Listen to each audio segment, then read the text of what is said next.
আউযু বিল্লাহি মিনাশ শাইতানির রাজিম। বিসমিল্লাহির রহমানির রহিম। দেশ এবং দেশের বাইরে যে যেখান থেকে লাইভে যুক্ত আছেন তাদের সকলকে জানাই আন্তরিক শুভেচ্ছা, অভিনন্দন এবং সালাম। আসসালামু আলাইকুম। কেমন আছেন সবাই? আশা করি আল্লাহর অশেষ রহমতে সবাই ভালো আছেন। আলহামদুলিল্লাহ, আল্লাহর কাছে লাখো কোটি শুকরিয়া আদায় করতেছি আমরা ভালো আছি। মূলত শরীরটা খুব বেশি একটা ভালো না, তারপরেও আছি মানসিক টেনশনে, প্রচুর পরিমাণে মানসিক টেনশন। এত বড় একটা কাজ আমার সামনে আসবে এটা বিন্দুমাত্র কল্পনাতে ছিল না, বিন্দুমাত্র কল্পনাতে ছিল না। তারপরেও যখন ওয়াদা করছি কাজটা আমার পূরণ করা লাগবে, যে কোনো বিনিময়ে, যে কোনো মূল্যে। আমি তাদের কাছে ওয়াদাবদ্ধ, প্রতিশ্রুতিবদ্ধ আছি, যে কোনো মূল্যে সেই কাজটা আমার পূরণ করা লাগবে। এই কাজ পূরণ না করা পর্যন্ত আমি টেনশন মুক্ত বা শান্তি পাবো না। এটা হচ্ছে চরম সত্যি কথা, যে কারণে আমি আজকে লাইভে আসলাম।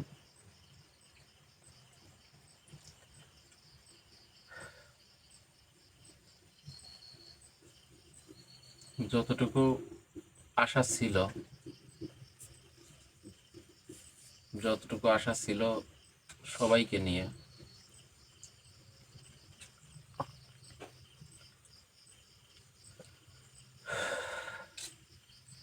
হয়তো বা দু একদিনের মধ্যে আমার পরিবারটা 5,000-এর পরিবার হয়ে যাবে।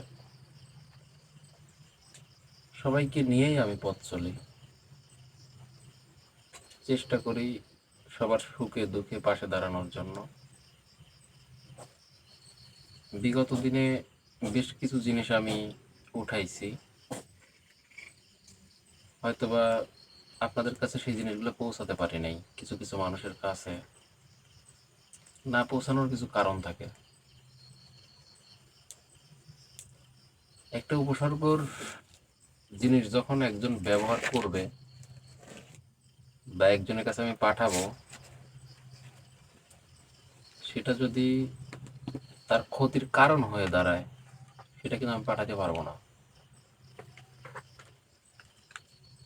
কোনো জিনিস যদি দেখি যে ওটা আপনাদের জন্য প্রযোজ্য, তখনই কিন্তু আমি পাঠাইতে পারবো। এছাড়া যখন আমি দেখবো যে এই জিনিসটা পাঠালে আপনার জীবনের লাভের সাথে ক্ষতির পরিমাণটা বেশি হবে, এটা কিন্তু তখন আমার কাছে মানে আপনাদের জন্য বোঝা হয়ে যাবে। আপনাদের জন্য যে জিনিসটা বোঝা হয়ে যাবে সেটা কিন্তু আপনাদের মাথায় আমি চাপাই দিতে পারি না।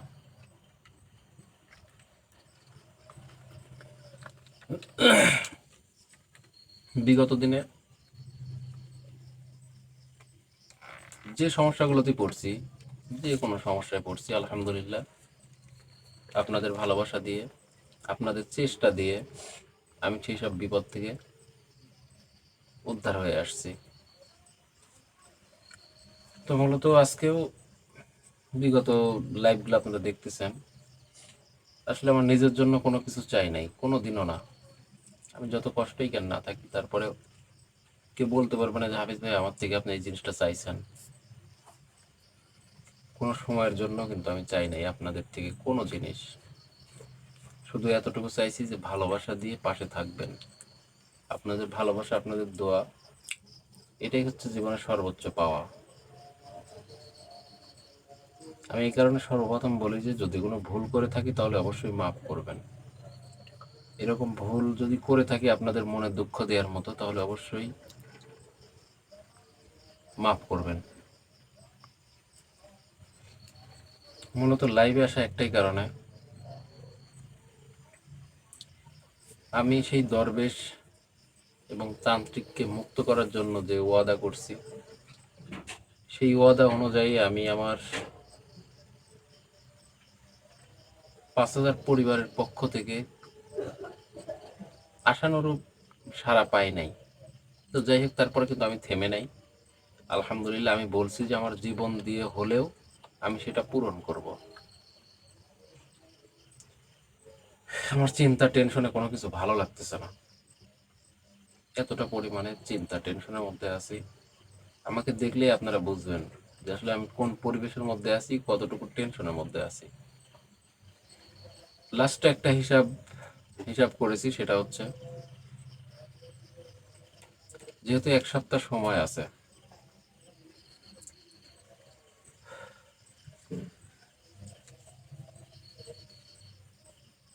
আমি আমার টিমের সবার সাথে আলাপ আলোচনা করছি।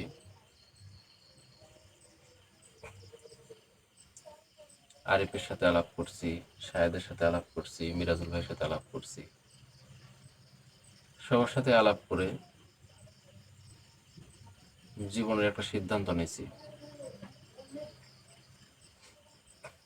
জানি না সিদ্ধান্তটা কতটুকু সঠিক, তারপরেও আপনাদেরকে জানাচ্ছি সিদ্ধান্তটার কথা, কারণ আপনারাও আমার পরিবারের একজন। বিপদ আপদে সবসময় আমার পাশে দাঁড়াইছেন। এই পর্যন্ত আমাকে 3 থেকে 4 জন মানুষ অল্প সামান্য কিছু সহযোগিতার হাত বাড়াইয়া দিছে, তাদের কাছে আমি আন্তরিক ধন্যবাদ জানাচ্ছি। যাই হোক, আলহামদুলিল্লাহ, তারপরেও আমি আমার মনের দিক থেকে এতটুকু শান্তি পাচ্ছি যে যতটুকুই হোক আমাকে ভালোবাসে মানুষ, ততটুক থেকেই পাশে দাঁড়ানোর চেষ্টা করছে। যে মূল্যবান কথাটা আপনাদের সামনে উপস্থাপন করব, সেটা বলা, আপনাদের কাছে বলা আমার অতিরিক্ত জরুরি হয়ে দাঁড়ায় আছে।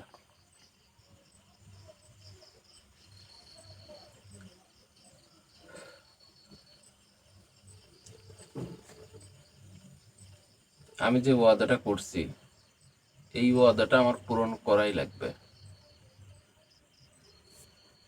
আমি বারবার ওখানে একই কথা বলছি যে আমার জীবনের বিনিময়েও যদি হয়, তারপরেও আমি ওয়াদাটা পূরণ করব। কারণ একজনের পাপের ফল আর একজন ভোগ করবে, এটা আমি কোনোদিনও মেনে নিতে পারবো না,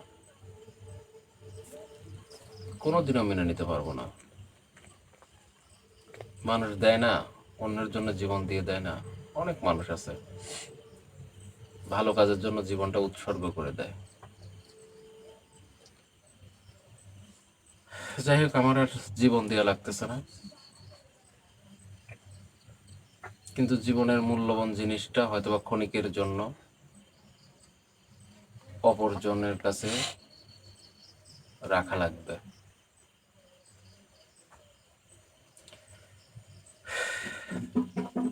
জানি না সামনের দিনে কিভাবে চলবো, কিভাবে আল্লাহ চালাবে।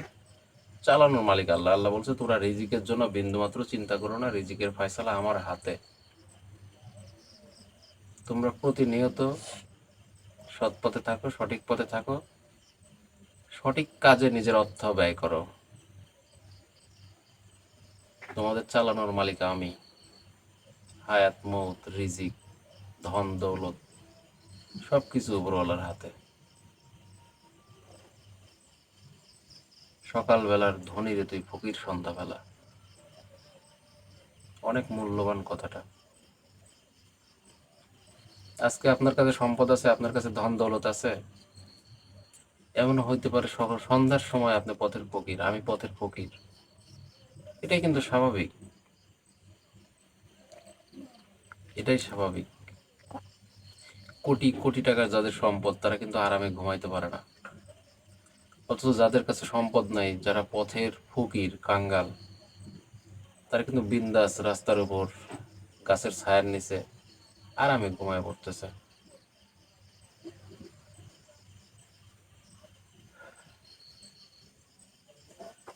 আমার টেনশনের কারণ হয়ে দাঁড়ায় আছে এটা।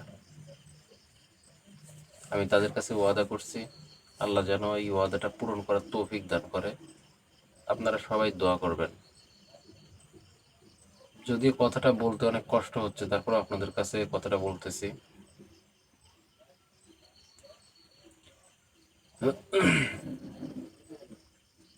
আমার 1 বিঘা জমি আছিল, যদিও এটা আমার না, আমার বাবার থেকে নেয়া। 1 বিঘা বলতে 33 শতাংশ, অথবা 1 বিঘা বললে সবাই নাও বুঝতে পারেন। 33 শতাংশ জমি আমার বাবার কাছ থেকে আমার নেওয়া ছিল, কেনা না, মানে বাবার থেকে নিয়ে আমি চাষাবাদ করতাম।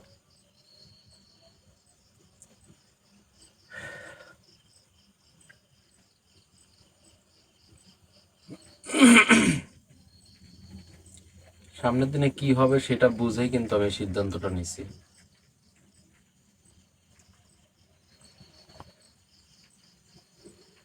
বিগত দিনে যে কোনো বিপদের মুহূর্তে আমি যখন নিরাশ হয়ে গেছি, তখন কিন্তু আল্লাহ তাআলা যে কোনো একজনের ওসিলা মাধ্যমে কিন্তু আমার কাছে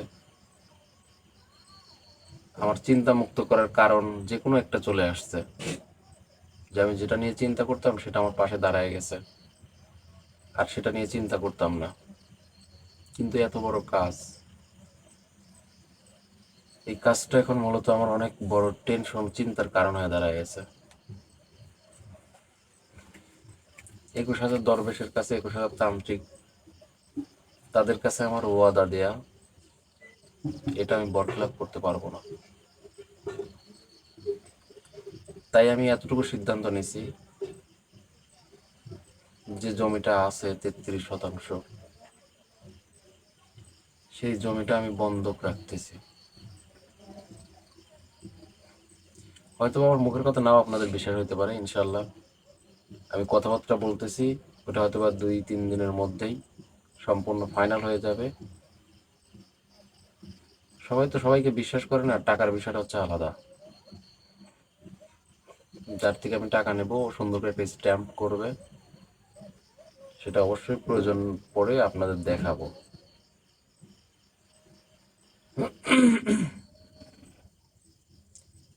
তার সাথে আমার 2.5 লক্ষ টাকা চুক্তি হয়, কথাবার্তা হয়ে আছে। উনি আমাকে 2.5 লক্ষ টাকা দিবে 33 শতাংশ জমির উপর। জমিটা বন্ধক দিয়ে দেব আমি। আল্লাহ তাআলা যদি আমাকে কোনোদিন তৌফিক দান করে, তাহলে ইনশাল্লাহ সেই জমিটা আবার তাকে টাকা ফেরত দিলে আমাকে দিয়ে দেবে। এমন একটা কন্ট্রাক্টে এমনভাবে বন্ধক রাখা হচ্ছে, যতদিন আমি টাকা না দিতে পারবো ততদিন উনি জমিটা খাবেন। হয়তোবা খুব দ্রুত ইনশাল্লাহ সেই টাকাটার ম্যানেজ হয়ে যাবে। আমি সর্বোচ্চ চেষ্টা করব যত দ্রুত সম্ভব ওখানে যারা বন্দি আছে তাদেরকে মুক্ত করবো ইনশাল্লাহ। আপনাদের দোয়া, আপনাদের আশীর্বাদ, আপনাদের ভালোবাসা, এতটুকুই কাম্য। আমার জন্য শুধু দোয়া করবেন, এই কাজটা যেন আমি সঠিকভাবে করতে পারি এবং তাদেরকে মুক্ত করে, যেখানে বন্দি করে রাখছে, যে জিনিসের মধ্যে বন্দি করে রাখছে, সেই জিনিসগুলো যেন আমি উদ্ধার করতে পারি।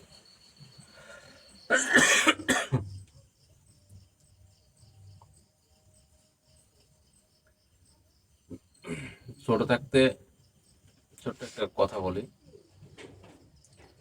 ছোট থাকতে বাবাকে যখন মন খারাপ দেখতাম, তখন বাবাকে জিজ্ঞাসা করতাম, বাবা তোমার মন খারাপ কেন? তখন বাবা বলতো যে বাবা আমি একটু টেনশনে আছি। তখন বাবারে জিজ্ঞাসতাম যে বাবা টেনশন কি? টেনশন সারে কেমনে? টেনশনের ওষুধ কি? তুমি আমারে বলো, আমি তোমার কিনে এনে দেবো।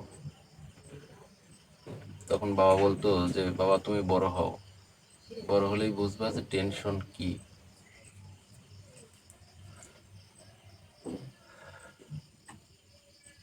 এখন হারে হারে টের পাচ্ছি, পদে পদে টের পাচ্ছি যে টেনশন কি।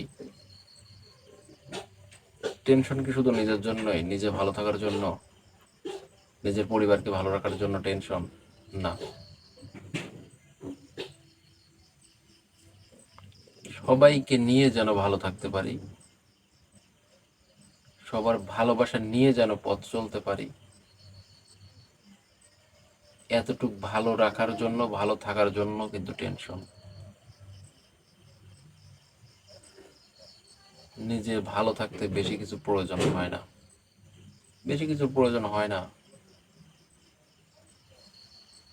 খুব অল্প জিনিসে যে মানুষ সন্তুষ্ট থাকতে পারে তার কাছে ভালো থাকাটা খুবই সহজ।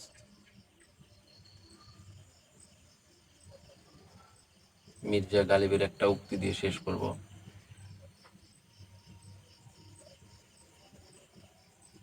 তুমি ভালোবেসেছো, আবার বাঁচতেও চাও। তুমি ভালোবেসেছো, আবার ভালো থাকতে চাও। এমনটা ভাবো না যে বিষ খেয়েছো আবার বাঁচতেও চাও। ভালোবাসলে ভালো থাকা যায় না। কত সুন্দর একটা কথা, ভালোবাসলে ভালো থাকা যায় না। যারা স্বার্থপর তারা অল্পতেই ভালো থাকতে পারে,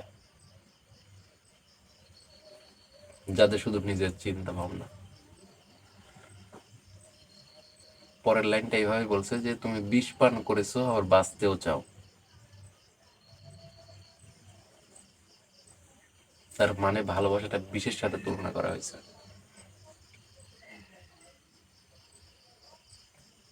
তাই আমি সবার কাছে অনুরোধ করব,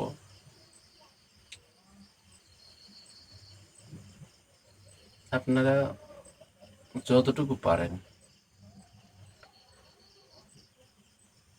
পরিপূর্ণ আপনাদের কাছে কোনো দাবি নেই, আপনাদেরকে দাবির কাঠগড়ায় দাঁড় করাবো না আমি। শুধু নিজের নিজের বিবেকের কাঠগড়ায় একটু দাঁড় করাবেন, যে যতটুকু আশা নিয়ে, যতটুকু ভরসা নিয়ে, ভালোবাসা নিয়ে এই কাজটা আমি হাতে নিছি,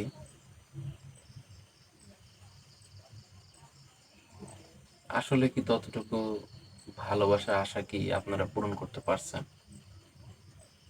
আসলে ব্যর্থতা এটা আপনাদের না, ব্যর্থতা আমার। যাই হোক, আমি এতটুকুই সন্তুষ্ট, এতটুকুই খুশি হব, যে কোনো কিছুর বিনিময়ে যদি আমি তাদেরকে মুক্ত করতে পারি। এর চাইতে চাওয়া, এর চাইতে পাওয়ার কোনো কিছু নাই আমার জীবনে। খুব দ্রুতই ইনশাল্লাহ সেখানে যাব, সেই কাজটা সম্পন্ন করব। আপনারা সবাই দোয়া করবেন, এবং ইনশাল্লাহ এই যে জমিটার কথা বললাম, সেই জমিটা মোটামুটি কথাবার্তা হয়ে গেছে। হয়তো বা 2-1 দিনের মধ্যেই তারা আমার যে পাওনা অর্থ সেটা বুঝিয়ে দেবে। ওটা পাওয়ার সাথে সাথে ইনশাল্লাহ আমার কার্যক্রম চলতে থাকবে।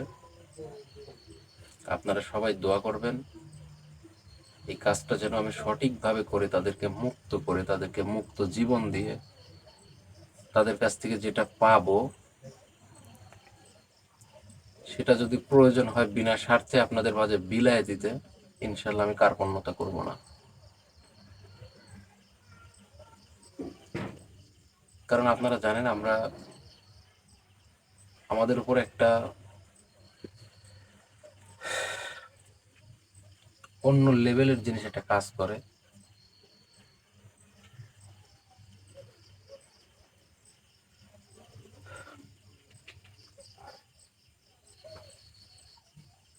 মানে চিন্তা টেনশনে আমার আর কোনো কিছু ভালো লাগতেছে না। যাই হোক, সবাই দোয়া করবেন, আপনাদের কাছে এতটুকু চাও, আপনারা যে যেখান থেকে পারেন সেখান থেকে শুধু দোয়া করবেন। আপনাদের দোয়াটাই আমার কাম্য, অন্য কোনো কিছু না। আমি যেন এই কাজটা খুব দ্রুত ইনশাল্লাহ কমপ্লিট করতে পারি, এতটুকু দোয়া করবেন আমার জন্য, আমাদের সবার জন্য। ভালো থাকবেন, সুস্থ থাকবেন, ইনশাল্লাহ খুব দ্রুত দেখা হবে আবার। সেই পর্যন্ত আমি অপেক্ষায় আছি, আপনারা অপেক্ষায় থাকেন। বিদায় নিচ্ছি। আসসালামু আলাইকুম রহমতুল্লাহি ওয়া বারাকাতুহু।